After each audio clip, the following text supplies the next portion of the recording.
Shalom saudara sekalian, selamat pagi. Kiranya berkat Tuhan dilimpahkan dalam hidup saudara dan keluargamu pada hari ini. Hari ini saya akan menyampaikan renungan firman dengan judul Tetap Beritakan Injil dalam Situasi Sulit. Kisah Para Rasul 28 ayat 30-31 berkata demikian. Dan Paulus tinggal 2 tahun penuh di rumah yang disewanya sendiri itu. Ia menerima semua orang yang datang kepadanya.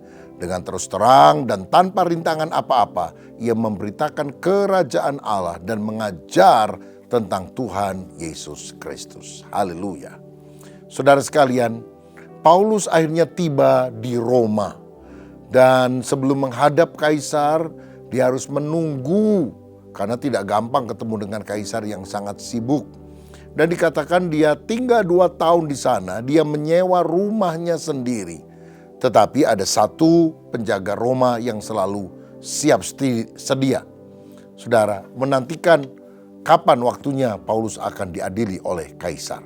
Kisah Rasul 28 ayat 16 berkata, setelah kami tiba di Roma, Paulus diperbolehkan tinggal dalam rumah sendiri bersama-sama seorang prajurit yang mengawalnya. Saudara, dan selama 2 tahun di tempat yang sulit itu, dalam tahanan rumah, dia memenangkan banyak orang. Siapa saja? Orang-orang yang ada di istana kaisar. Karena dalam Filipi 4 ayat yang ke-22, firman Tuhan berkata demikian. Filipi 4 ayat yang ke-22. Salam kepada kamu dari segala orang kudus, khususnya dari mereka yang di istana kaisar. Jadi rupanya saudara sekalian, Paulus ini walaupun statusnya tahanan, dia tetap memberitakan Injil. Dan orang-orang yang terhubung dengan Paulus akhirnya diselamatkan. Ya, tentu Paulus menginjili prajurit yang menjaga dia. Sehingga banyak di antara mereka yang bertobat, menceritakan kepada keluarganya. Sehingga banyak orang-orang dari istana kaisar yang akhirnya menjadi Kristen. Tokoh yang lain yang juga diselamatkan adalah Onesimus. Karena kalau kita baca di dalam surat Filemon pasal yang pertama ayat yang ke-10 dikatakan demikian. Aku mengajukan permintaan kepadamu mengenai anakku yang kudapat selagi aku di dalam penjara, yakni Onesimus. Saudara, jadi rupanya Onesimus itu adalah seorang budak yang bekerja di orang kaya yang namanya Filemon di kota Kolose. Tapi rupanya Onesimus ini pernah mencuri dan melarikan diri dalam jarak yang cukup jauh dari kota Kolose ke Roma.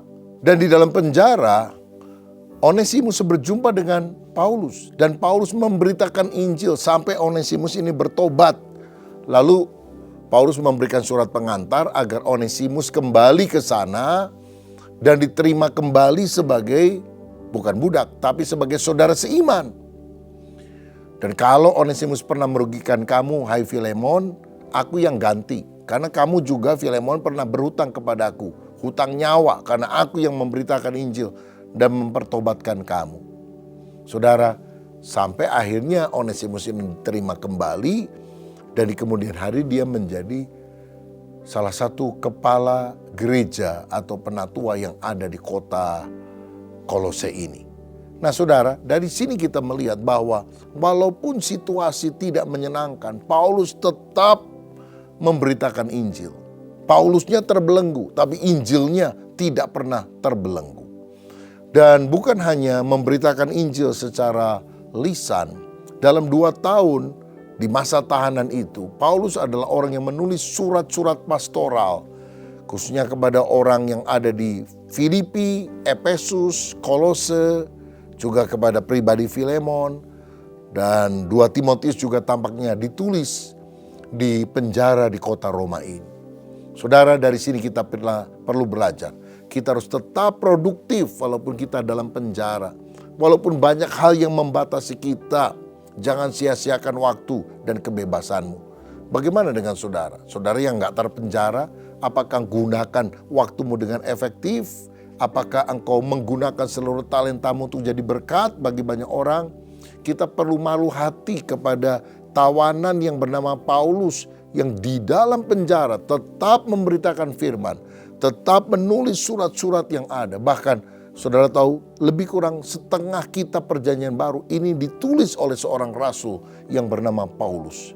Oh, hidup yang sungguh-sungguh berbuah lebat untuk kemuliaan namanya. Nah, ini adalah ayat yang terakhir dari surat Kisah Para Rasul.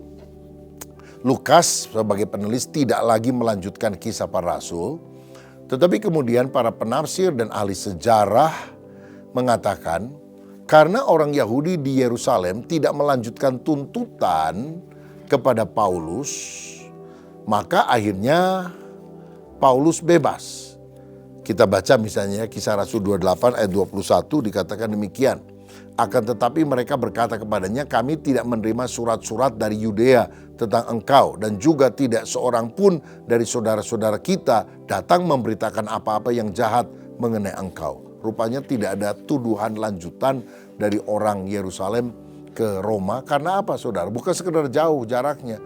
Memang tidak ada sesuatu yang bisa dituduhkan yang sepadan dengan hukuman mati kepada Paulus. Akhirnya Paulus dibebaskan, ya. Ngadep kaisar, diadili tanpa bukti yang cukup, bebas. Lalu dikatakan ahli sejarah juga menyebutkan bahwa Paulus melanjutkan perjalanan misi lagi. Dan setelah melakukan pelayanan misi, dia kembali lagi tahun 64 Masehi ke Roma. Pada saat itu ada kebakaran yang sangat hebat di kota Roma. Dan sebetulnya pelakunya adalah Nero dan anak buahnya. Mungkin dia mau membangun ulang kota itu dan dibakar lebih dulu.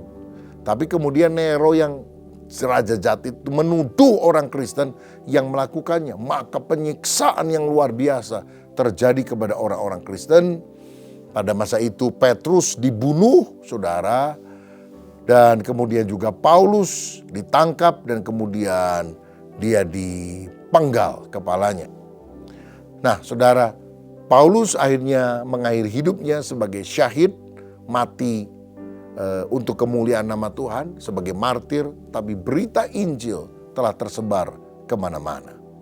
Nah, Kisah Para Rasul merupakan buku yang mencatat penginjilan dan penyebaran kekristenan di abad pertama, di mana para rasul harus rela mengorbankan nyawa bagi Kristus agar orang-orang bisa percaya kepada Yesus dan diselamatkan. Pertanyaannya sekarang, maukah Anda berkorban?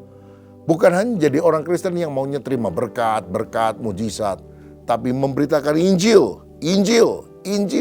Karena itulah amanat agung Yesus Kristus. Pergilah, jadikan semua bangsa muridku.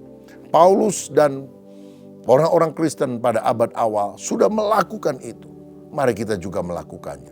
Apakah saudara punya anggota keluarga yang belum mengenal Tuhan? Kalau mereka mati gimana? Mereka masuk neraka.